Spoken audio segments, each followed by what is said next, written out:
Hello, everybody, and I'm going to apologise in advance. I'm actually a little bit emotional. So let's read through some of the patch notes for the Origins update. I've had a very, very brief glance through it, but I haven't looked in depth. From what I can tell so far, they've pretty much taken the entire list off my group of things that could be added into the game and added the bloody lot of them. Pretty much everything I've ever asked or ever heard anyone ask for seems to be in the game now. But let's have a sensible walkthrough and see what we've got. Okay, Origins 3.0 dramatically expands the universe of No Man's Sky. Explore a stranger, richer, and more varied universe with deeper planetary diversity, dramatic new terrain, a host of new creatures, new weather conditions, colossal buildings, and much more. Our journey continues. Right, I am extremely excited. As someone with 7,000 hours in this game, I am so excited to be able to log in a few minutes' time and actually experience something new. And it looks like there's a ridiculous amount of new things. So I feel like I am just beginning this game again for the first time. I feel like I don't know how anything works anymore, and that's fine. That means I can really enjoy this game now. New planets. So existing solar systems have birthed new planets, creating millions of untouched new worlds to explore. So those of you idiots out there, you trolls who are going around saying, oh, they're going to reset the universe, they're going to reset the universe. That only ever happened once, and it was like way back in the first year of the game when it was absolutely necessary at the time. And as I've been saying, it's not necessary anymore. During Next and beyond, they changed the way that the game works so that would never again be necessary for them to add stuff. And here they've come up with an ingenious way. They've just added new planets, right? So all the existing planets are completely untouched. You do not need to worry about your planet changing or your base disappearing or any of that kind of crap that everyone was worried about. Not going to happen, okay? Birth new planets, creating millions of untouched new worlds to explore. Binary and ternary stars. Some rare systems are now home to multiple stars, creating stunning new patterns in the sky. Again, I didn't even think that was possible to do, but apparently it is. Dramatic landscapes. These new worlds have vast, sweeping terrain. The mountains and vistas are on a colossal new scale, giving shape to more dramatic or inspiring scenery than ever before. Whilst flora, fauna, and atmospheric conditions have changed throughout the universe, existing worlds will retain their old character, allowing player bases to remain undisturbed. See? Look what we have there. I personally have never cared about these things, but so many people are like, oh, where are the sandworms we were promised? Sandworms, there you go, you bloody moaning gits. User interface refresh. Interface and menus have been totally overhauled with new colours and styles for a fresh new aesthetic. Now, as nice as this looks, I'm really quite angry at Hello Games for this, because this means I have to redo every single thing on my Facebook group and the website. I literally have to start all over again because now everything is wrong. Every single thing looks wrong, including the literally hundreds of thousands of screenshots I have taken for the website literally last month. But hey, it's fine. Okay, so everything looks not like really new and different now. Richer diversity. This is a thing that everyone's going to be the most excited about, I think. New life has been breathed into every planet in the universe. A huge range of never before seen planetary flora and curiosities have been poured into the galaxy. Countless strange new combinations are out there awaiting discovery. And look at all of that. That is absolutely beautiful. Alien fauna. Discover strange new species of fauna. This alien wildlife can be encountered roaming the terrain, rolling around on it, or even burrowing through it. And all may be harvested for edible produce, which means, oh god, I've got more food stuff to do. Like that wasn't painful enough for the first time. Oh my lord. Look at this kind of stuff. I mean, it's amazing. Hello, what do we have here? A volcano. Cloud and weather variety. Cloud rendering quality has been significantly improved, and the range of cloud cover has been expanded, creating more variety between clear skies and overcast planets. Cloud coverage and color now varies over time, and clouds can be seen from space that now I reached my 5 minute limit and cut out. I can't believe I talked about it about 5 minutes already, and we're barely even started. Okay, so cloud coverage and color now varies over time, and the clouds seen from space now match the current atmospheric conditions of the planet below. Marshes, crikey. A number of fertile worlds have formed swamps and marshes, thick with mist and luminous fungal growths. Interesting. Increased color variety. The palette of colors for planetary generation has been increased, creating more possible variations than ever before. Beautiful. Improved teleporters. The teleporter interface has been improved. The UI is now consistent with the space anomaly teleporter, which has always been better, and now offers more information available about the target planet or system prior to warp. That's going to be very helpful. So, for example, it seems to be showing the race, the economy type, and the combat numbers there. Okay, next. I'm not sure what that picture's showing us, but it's nice. There's some weird growths. Photo mode. Photo mode has been revamped with new filters and increased control over clouds, fogs, vignettes, and depth of field. Good, lovely. Colossal archive buildings. This looks interesting. Enormous buildings have risen on planetary horizons, creating new hubs of alien life. These huge vaults are repositories of data, treasure, and directions to long-forgotten ruins. Historical stories. Visit the Colossal Archive buildings to uncover new cultural and literary histories hidden away by ancient alien civilizations. So that sounds a bit like it's more and better lore. So much more background to what's going on in the universe. That's cool because the lore in this game is already amazing. Infestations. A number of planets have become infested with anomalous life forms and vegetative growths. Take extreme caution while exploring such planets. Should be interesting to find out what that's all about then. New lighting conditions. The range of atmospheric illumination has been broadened, generating more unique combinations of lighting conditions on planets. That's absolutely beautiful. Anomalous buildings. So abandoned and ancient settlements can be discovered on dead or anomalous planets, increasing the range of planets available for missions and exploration. Okay, again, be interested to see what exactly they mean by that. I'm guessing that'll be more clear once I'm actually playing. Strange building. Volcanoes. Tectonic disruption has stimulated the molten cores of some planets, giving rise to active volcanic mountains. Firestorms, Jesus Christ almighty. Storms on extreme temperate worlds are now sometimes ignite fires on the planet's surface. This is amazing. Advancements in exosuit and multi-tool technology enable beneficial effects from storms. Oh, interesting. Blizzards allow you to mine for longer with a cooled mining beam, makes sense. Sprint further in toxic storms with assistance from exosuit gas processing technology. Does this mean I've got to find more technologies to build? Christ. Benefit from increased jetpack efficiency in superheated atmospheres and mine additional substances during high radioactivity. Fair play. Again, that's something that I had talked about on my list of things that could be added into the game. New items and craft. Oh no, I've got no room for any more items. Crafting has been streamlined with a number of rarely used items trimmed. Oh, okay, so that might make some room to reduce inventory clutter. Other frequently used items have had their inventory stack increase. Thank God for that. I really hope that they're talking about the metal plating more than anything, because Christ, 10 is not enough. Now, new caches of resources may now be found underground, ready to dismantle into usable parts. Okay. Tornado. Enhanced terrain detail. Oh, okay. Fair play. Explore more visually pleasing landscapes with enhanced terrain rendering. Noise, normal, height, and specular maps are now used with blending between geometry normals. Okay, there's gibberish. Enhanced planet quality settings.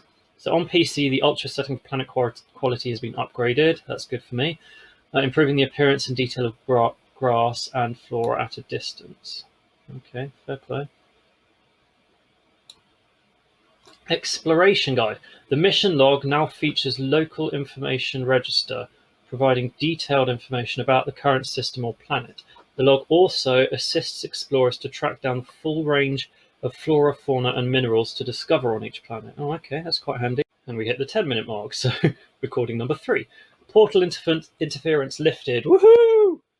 Travelers may now slip through portals and explore their destination freely with no portal interference. So you can go through a portal and stay there. You don't have to come back to get access to base building and your freighter and all that now. An infinite universe has now become more accessible. Good. Meteors, Christ! Meteoroids can be observed crashing through the atmosphere of planets. Witness brilliant meteor showers or lone shooting stars streaking across the sky, but be careful not to get too close. Oh, wow, okay. Gravitational anomalies.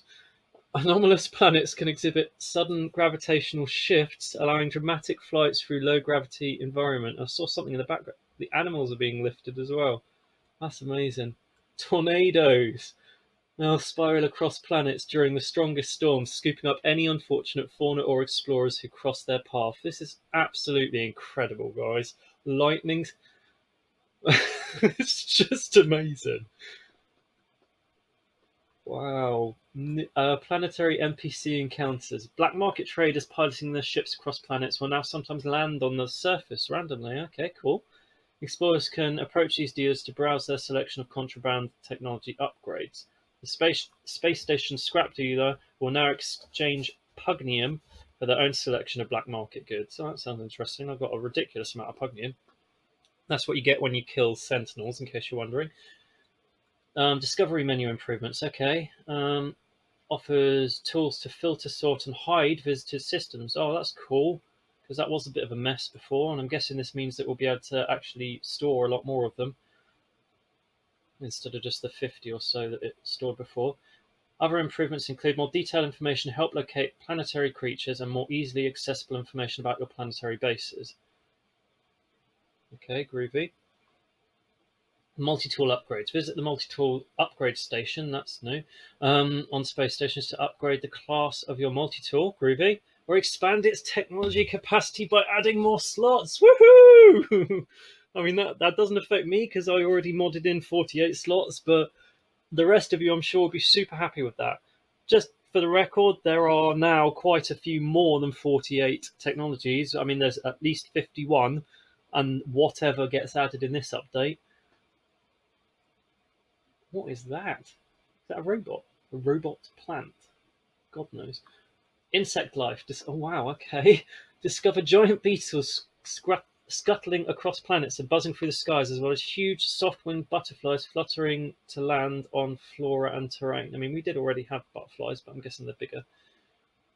Wild robots, okay, yeah. Rare uncharted planets are now home to synthetic creatures, wandering wild across terrain on metallic legs.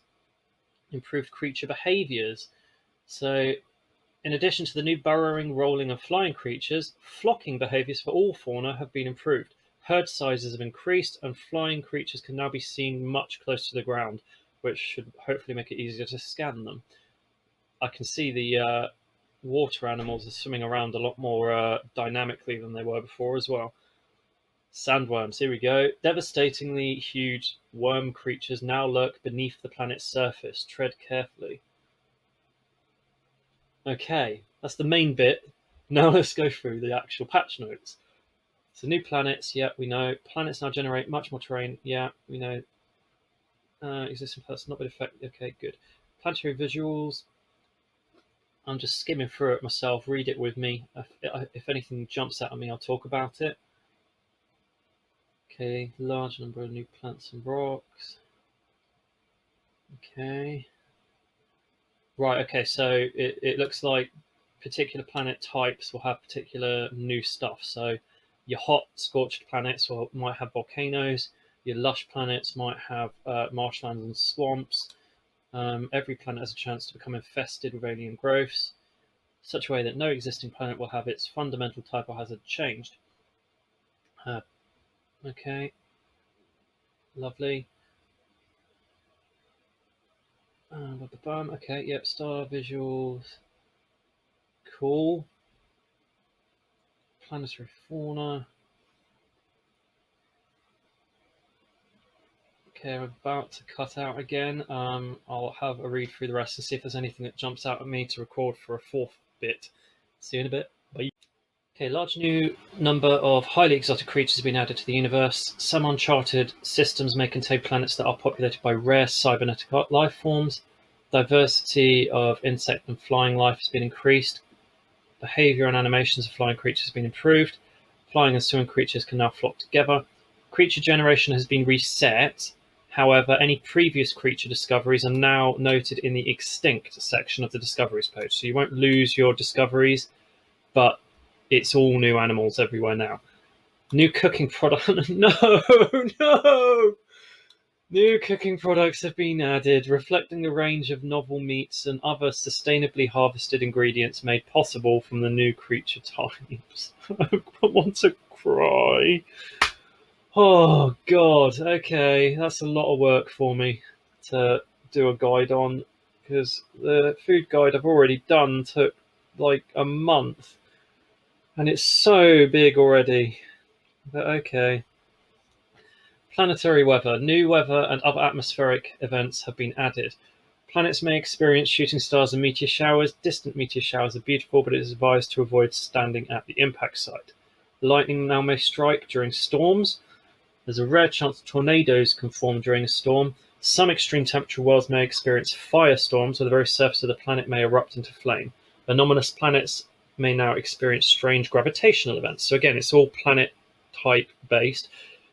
That's good. That'll make it easy for me to edit my existing documents on different planet types. During storms, the exosuit can now take advantage of the extreme conditions. Again, something I asked for.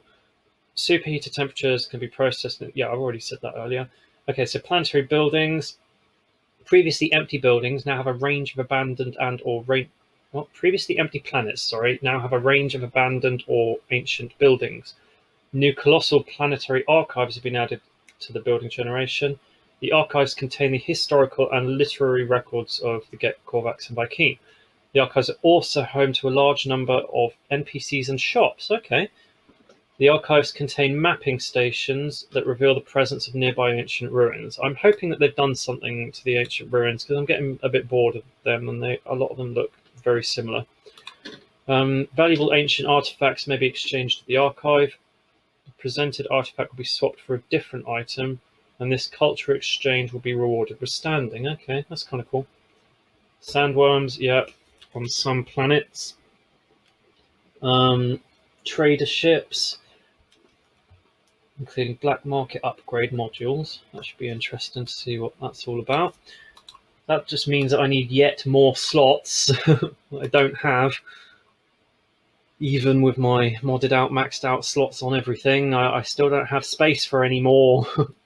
Scrap dealer, exchange pudnium for exotic contraband items. Okay. Games interface, yeah, overhaul just to annoy me. Okay. Space station, yeah, the teleporters match now. They show screenshots of the target base properly now. More information about the system, as do the discoveries pages, I should say. The discoveries pages now allow filtering. You can hide certain systems from that page. Display more accurate information about player bases. Local information guide. Okay, planetary base markers now display the name of the base. So thank God for that. That was a pain before, where it just told us the user name rather than the actual name of the base. Deleting a base from the base computer now has a warning element. Okay, yeah, whatever, fine. Number of places in which the UI did not respect disabling press and hold have been fixed. I'm not sure what that means, but okay. Fixed number of visual issues on the galaxy map. Number of items in inventory stack is now displayed in the pop-up header. Sorry if you just heard a bang. That was my cat hitting the microphone. Depth readout has been added. Okay, photo mode improvements. New crafting and items. Range of new buried planets. Stack size for glass increased. Good. Items being in the wrong place in the catalogue, yeah, that was annoying me. Multi-tool upgrades, I'm going to run out of time again. I think that's more or less the important stuff. So I'm not going to do another one.